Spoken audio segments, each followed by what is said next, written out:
Okay, since I've been on vacation, there's been a lot of news stories that I'm going to cover. Some of what I'm going to cover today, I'm going to go ahead and go full on detail, talk about it more in a video, but there's a lot of stuff that I won't unless people specifically ask for a separate video. So having said that, let's consult the first interesting bit of news that actually happened today. There was an independent developer who got into a big fight on Twitter with Notch. Now, 9 out of 10 times, I don't even look at this stuff. Twitter drama is it's flaky, it's stupid, it's ignorant. Basically what ended up happening is an individual known as Amber Cole harassed Notch on Twitter and tried to get money from him to make her own games, then demanded that he get to work and make more games, then tried to berate him about his games when he said no.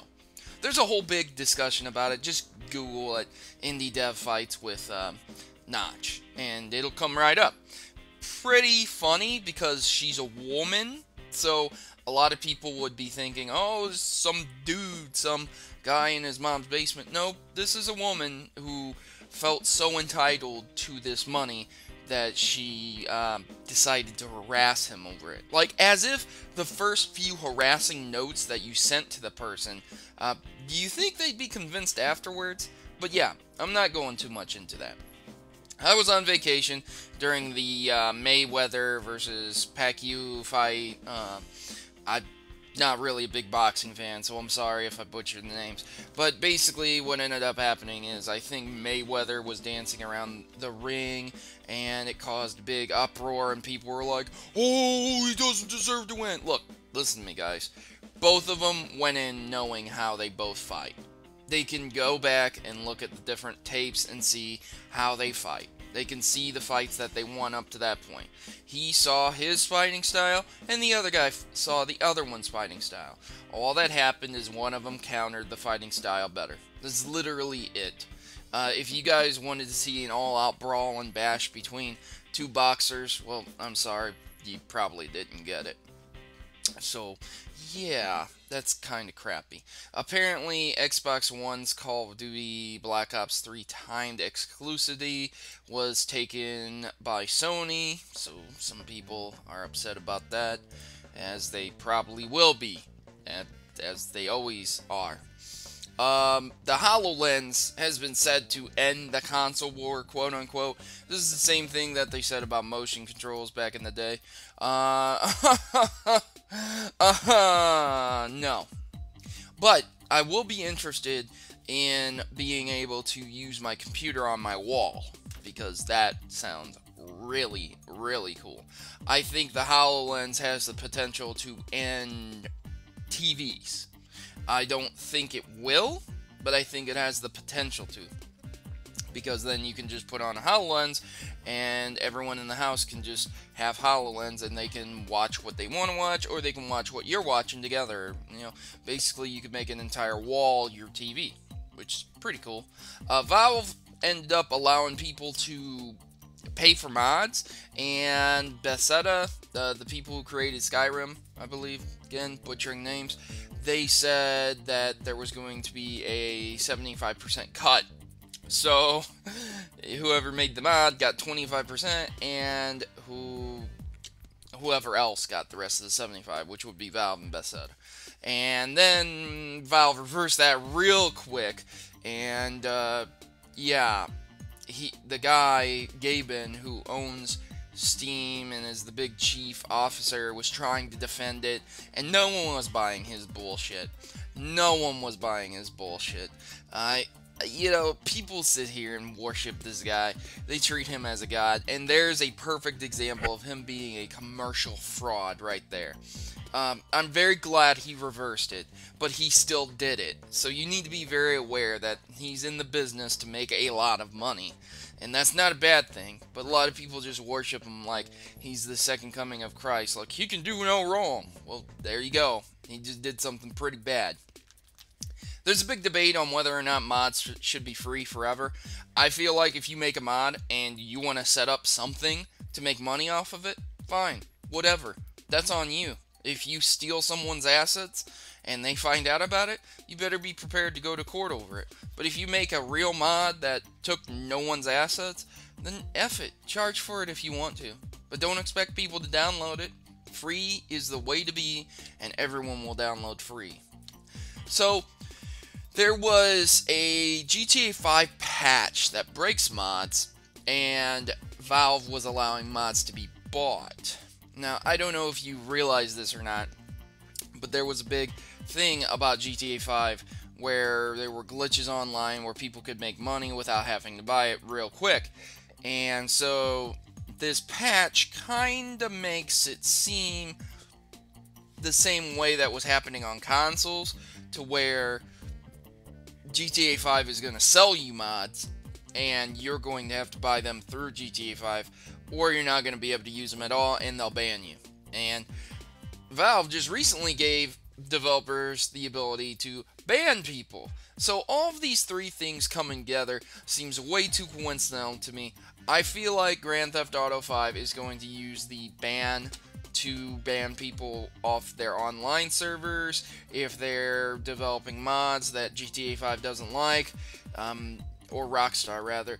They're going to ban them, and if they don't play by the rules, they're going to ban them and take away their ability to play the game that they purchased.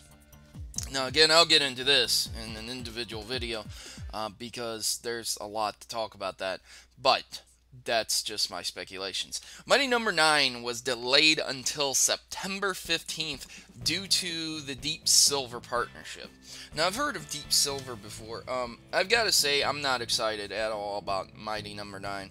There was a big fiasco with the community manager not playing any of the Mega Mans at all, and then it came out that she had only played Mega Man X. Then it came out that she had gotten a job because her boyfriend worked there, and she ended up trying to cover up a lot of stuff, and it was really bad. I'm not excited about Mighty Number 9 at all.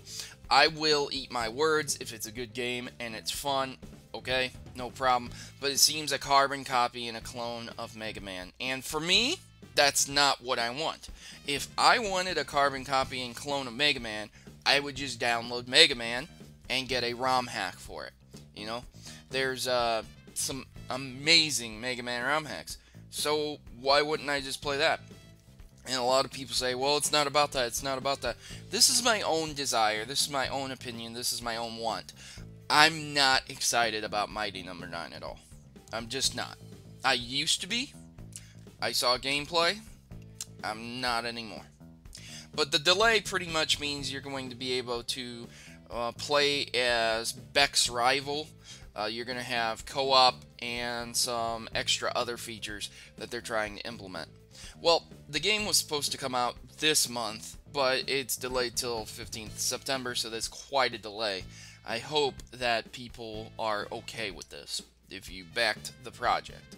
And finally, a game called Yooka-Laylee, a spiritual successor announced to Banjo-Kazooie, is going to be coming out. Playtonic Games. I've heard of Playtonic again. I'm sorry, guys. I'm just not excited. I'm okay with it. There's no questioning that. I'm not gonna sit here and say, no, this is horrible, you know. But it's just, I want Banjo-Kazooie 3. Banjo 3E. I don't care about some other character in the skin, in the shoes of Banjo-Kazooie. I want Microsoft to get their head out of their ass, wake up, and say, we've got Banjo-Kazooie. Holy shit, we could make so much money off of this, and not turn it into a racing game. That'd be great. That would be wonderful. So, what happened? Why? I don't know. But I really wish they would do that. Now, everyone blames Microsoft for Rare dying, but towards the end, before Rare was acquired by Microsoft, they made some pretty bad games. Okay, Dinosaur Planet, also known as Star Fox Adventures, that was a pretty shitty game. That was really bad. They killed Star Fox. There has not been a new Star Fox since then, unless you count the 3DS one. They single-handedly fucked over Star Fox. And they've been involved in other games that weren't so good. Like, not Perfect Dark for the N64, but the one for the Xbox. And then, of course, Banjo-Kazooie Nuts and Bolts. So, everyone who sits here and points a finger and says, it was Microsoft's fault that they lost. That's not true. You know, they didn't lose out because of Microsoft. They lost out because they started making shitty games. Microsoft just purchased them and told them, stop it.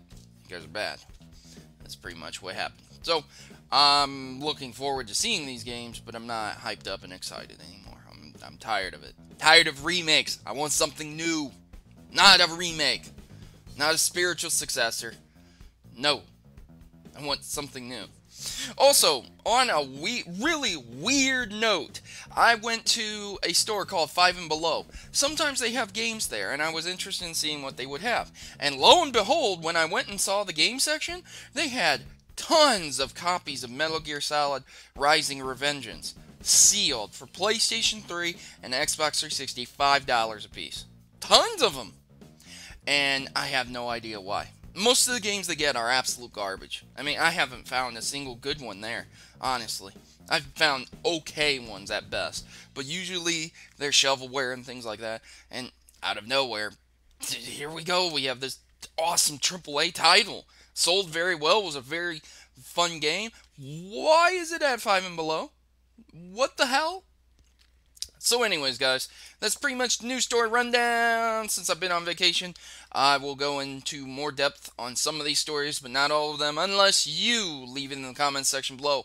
So I await your responses, and thanks for watching. As always, happy gaming, and have yourself a great day and a great life. And now, the important decision of joining the Maverick Rebellion. We are a tight group of individuals who rebel against stereotypes and greater evils that are commonly accepted. ISPs, children being conned out of games, sexism in video games, enough is enough, and the Mavericks have had it. If you choose to subscribe, or stay subscribed, you are joining the fight against injustice by watching my numerous video topics. From net neutrality to publishers covering up botched releases, the Mavericks are always informed on the issues plaguing your gaming experience today. So don't be left out in the cold, and don't let those people keep you down. Join the Maverick Rebellion today and become a member of the community that will listen and engage with you. What are you waiting for? Just click subscribe and you'll be in good company. Mavericks unite!